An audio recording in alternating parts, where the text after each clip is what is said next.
buli myezi mukaaga libeera ne intake oba liba liyingiza abayizi abo buli administrative unit kwezo 7 ereeta abayizi 34. So buli myezi mukaaga tubeera n'abayizi 204 okuva mu administrative units 7.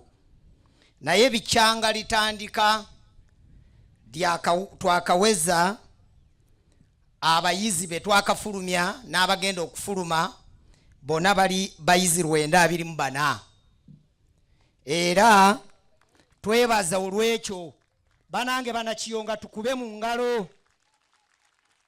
Emboozi yange nga sinaba kujja wano nali neekolera jange e Mubende naye nga sinafuuka neekolera jange nali mu maka gange neefunamu obutabanguko n'omwami wange byali bibi nnyo naye olwamala naye ekyawa bwekyayi sigama nagenda njagalayo olwamalirizaawo ono yennyini Mr. Kigozi Commissioner ayogera ye yatutaasa abamu najja ne batuyita ku Mubende district ne batugamba nti waliyo ettendekero ly'ebyemikono n'atugamba tumusisinkane.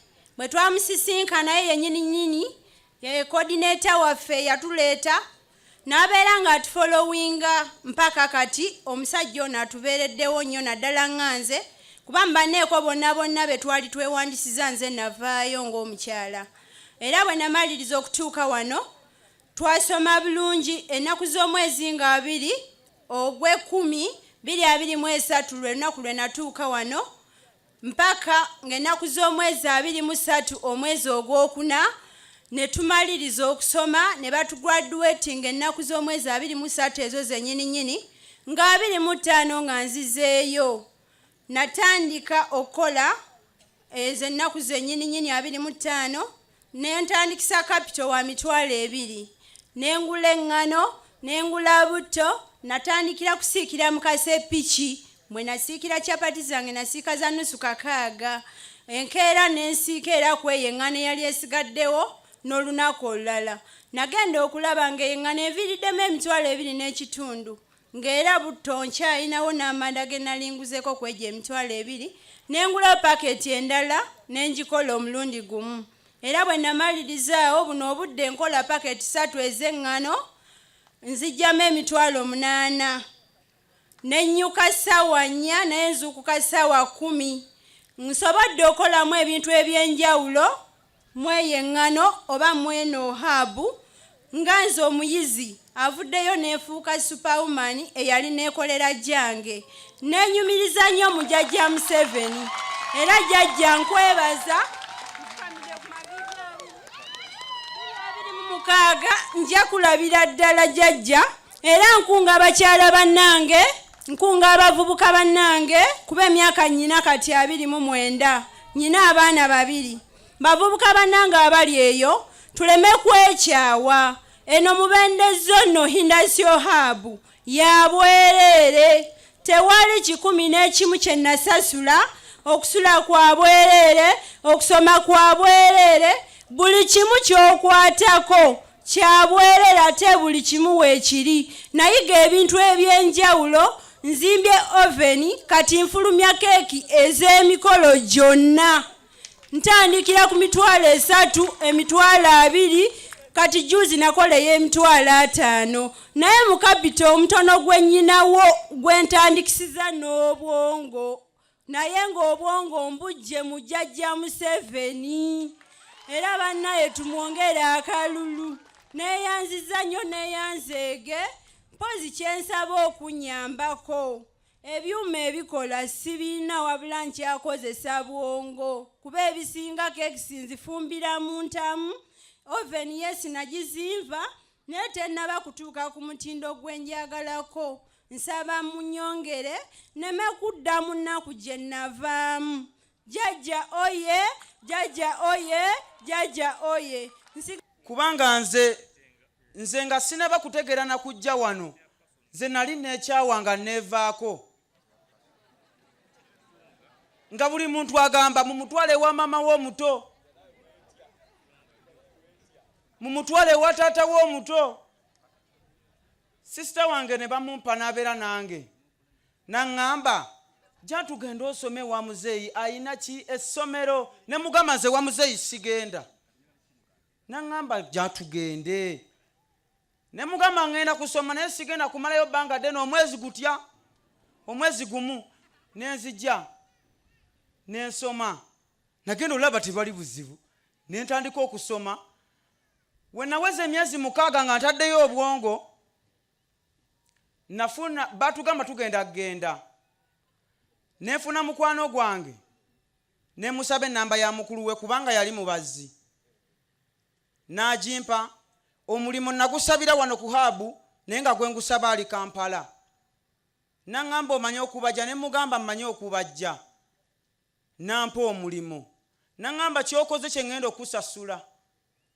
ŋŋenda kuyamba nkusuza omwezi gumu bwe natuukayo ne mukolera obulungi nambuuza wasomera wa ne mugamba nasomera ku ssomero lya Pulezidenti Museveni naŋŋamba toyinayo munneyo omulala omumpe ne mugamba mulina era nakati omwana waali akola afuna ssente ze tabanja ago gonna maanyi ga mwami Museveni singa si mwami Museveni ndowooza ze n'okufa singa nafa dda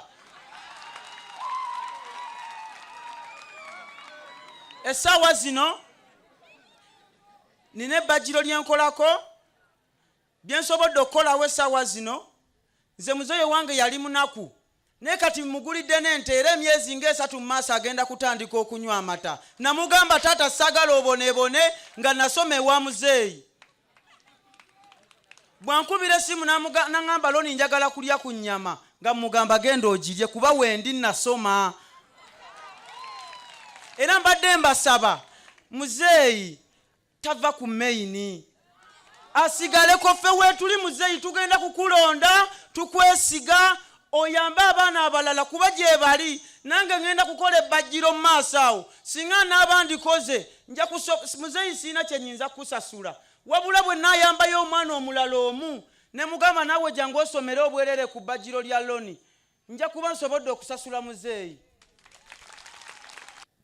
Your Excellency, habu eno etukozeemu omulimu era nzijukira tinajjako wano ku matikkiro agamu naye bye boogedde njagala nkakase mu maaso go nti ddala otadde essanyu n'essuubi ku bannagreater Mubende naddala abaana baffe abavubuka mbasaba muneegatteko twebaze Pulezidenti. Abaana baffe abavubuka bayize ebintu bingi ate nga bya mutwe bya bwongo ebintu ebibasobozesa bo kennyini okutandika okwesakira n'okuyiga biki ebyokukola. Bangi bafunye emirimu naye abamu bakyalina amagezi ago mu bwongo nga baagala okuba nga bayambibwako.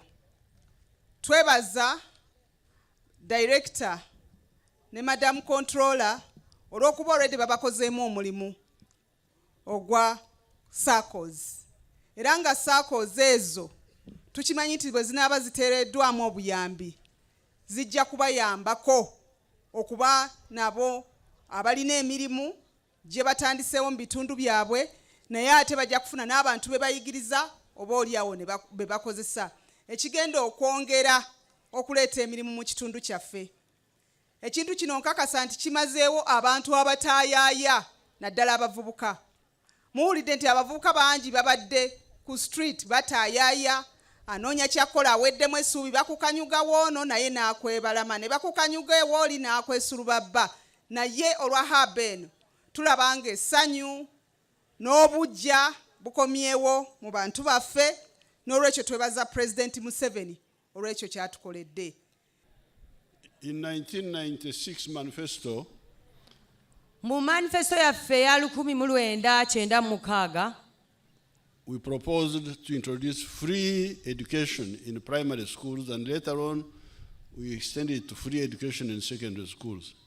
Gavumenti yaleeta ekiteeso era enteekateeka ey'okusomeseza abaana ku bwereere mu masomero aga wansi oba primary ate ne tumala ne tukigazya ne kifuuka ne mu secondary schools oba matendekero agawagguluko aga government. aga gavumenti. But however, you people here, and many of you are leaders, refused to implement that. Naye abakulembeze abamu ne bagaana okuteeka ekyo mu nkola. Up to now, there are school charges in the primary schools and the secondary schools. Mpaka n'olwaleero waliwo amasomero ga gavumenti agasaba ssente oba agayina ebisale ebyokusasula mu masomero aga primary n'aga secondary. Ebyo twabigandabaza Oweekitiibwa President. But we knew that if you do that, you exclude the children of the poor. Naye Oweekitiibwa President wamu ne gavumenti yonna baategeera nti bwe tusaawa ebisale mu masomero ago, abantu abamu abaavu tuba tubagobye mu masomero era n'abaana baabwe. And that's what is happening. Ate era ekyo kye kiri mu kugenda mu maaso mu kaseera kano ekitali kirungi. If you check, even here, you can get me the figures. The children who finish P7, how many continue? And those who start in P1, how many finished even the primary school?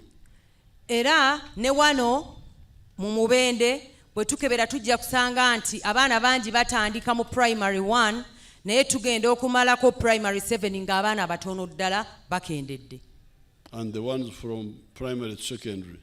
Ate era abava mu primary okugenda mu secondary nabo batono ddala bw'obageraageranya n'abo ababadde mu primary schools. There are 7 years of the primary school. Mu primary tusomera emyaka 7.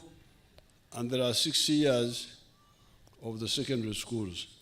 Ate mu senior tusomera emyaka 6. But the figures I have for primary are like 11 million children.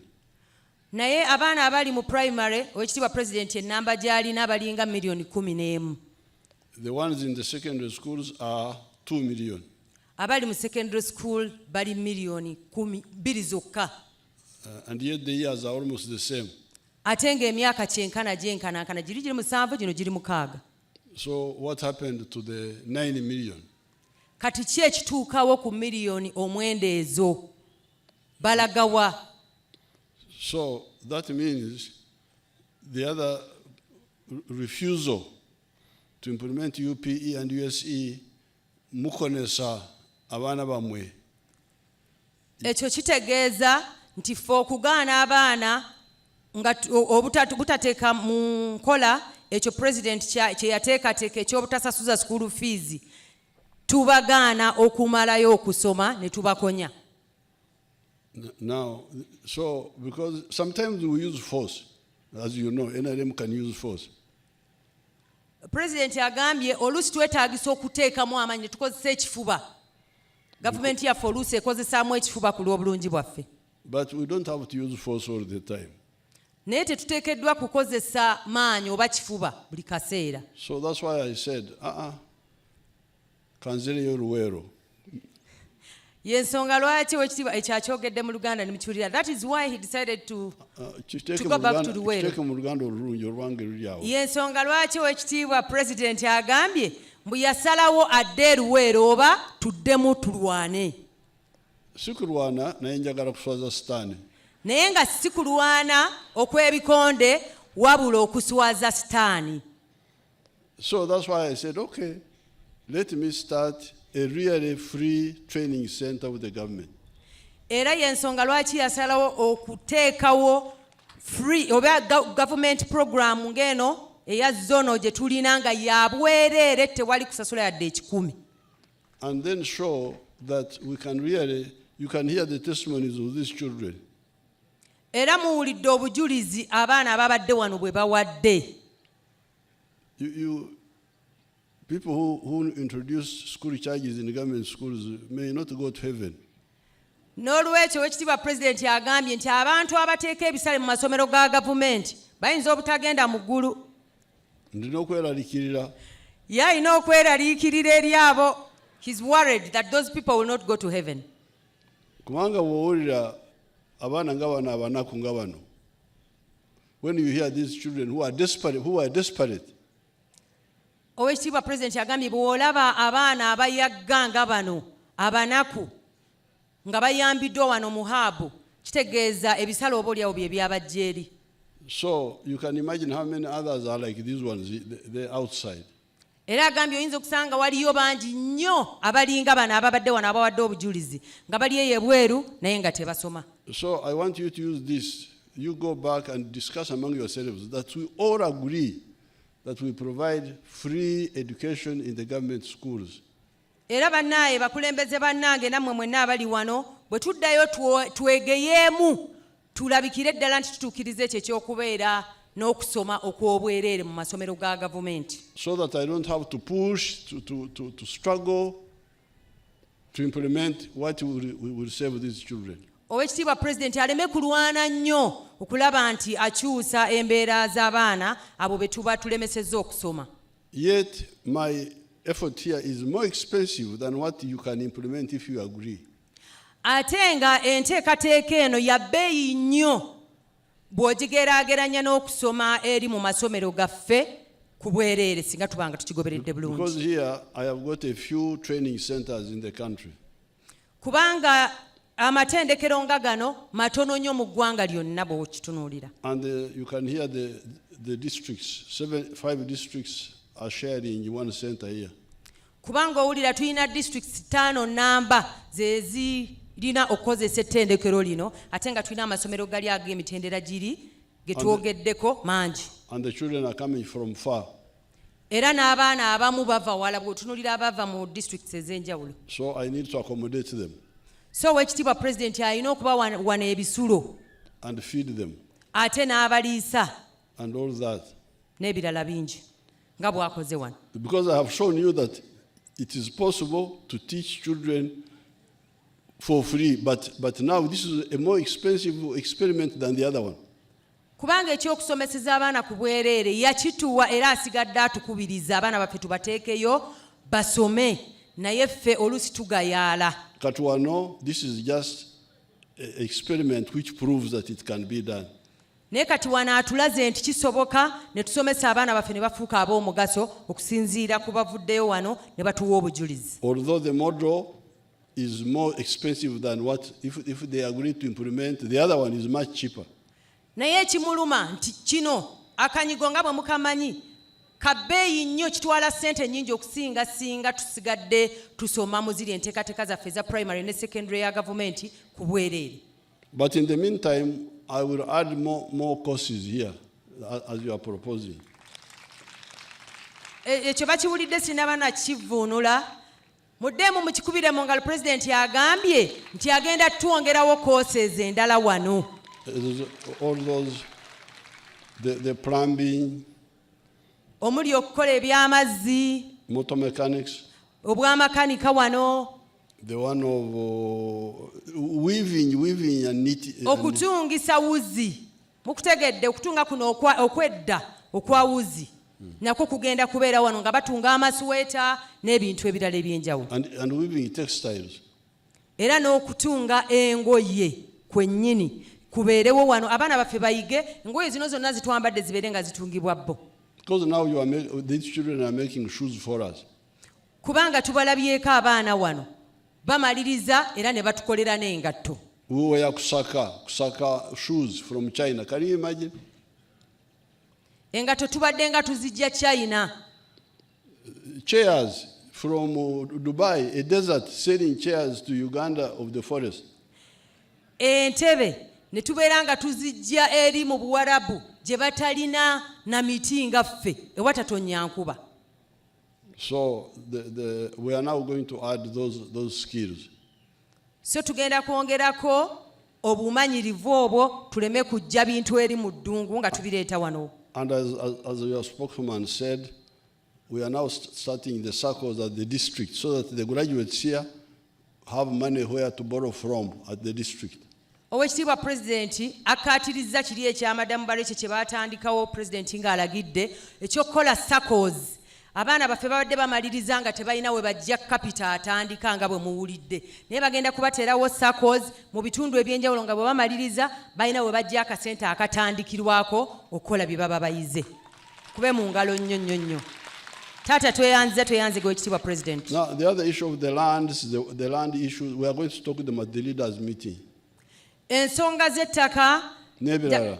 n'ebintu ebirala njagala kubategeeza tulina olukiiko ne President yatuwadde omukisa ogwo ffe ng'abakulembeze ba Greater Mubende wali e Kasanda ezo tugenda kuzoogererako eyo. So you listen to the radio what we shall be talking about. So muwulirize radio mutegere nti ensonga zammwe tugenda kuba tuzoogerako era muwulire ze tugenda okwogerako musobole okuwulira Oweekitiibwa President byagenda otugamba. Era abanakiyonga njagala kubeebaza kubanga abaana bamwe wano bateddemu ate n'ebintu ebipya. Kiyonga ly'erinnya eryaffe eryaba banansangwawo wano ery'ekitundu kino bwe mba tumulimanyi. His Excellency the President wants to appreciate the people of Chiyonga for the good works we are doing, because when he looks at what these children have done or have learnt, actually are different from what the other hubs have done. They have added other things. They have added other things. They have added in spices. Chiyonga is the original name of this place. Oweekitiibwa President agambye kino ekitundu yakimanyi nga Kiyonga ndowooza mumanyi wano tulina n'omuluka gwe bayita Kiyonga so ye kino ekitundu akimanyi nga Kiyonga n'abeetabanya Kiyonga mwena. Mwebale okuyiiya ebipya abaana bamwe wano bayiyiza. Mwebale kubeera bayiiya ekyo mukikubire nnyo mu ngalo. Thank you for being so creative to that extent. Because they are making like concrete stoves for the schools, which means you can. I saw them making concrete stoves. Very, very good idea. I had not seen it before. Oweekitiibwa President yalabye zino essigiri ze tukola ezitera okuyambako okukekkereza enku oba amanda. So kimusanyusiza nnyo kubanga wano waasoso kiraba mu haabu yaffe eya wano. Njagala okubategeeza muzeeyi yagabudde mugende wali tufune ebyokulya n'ebyokunywa mukube mu ngalo twebaze bantu baffe. Taata tweyanzeege.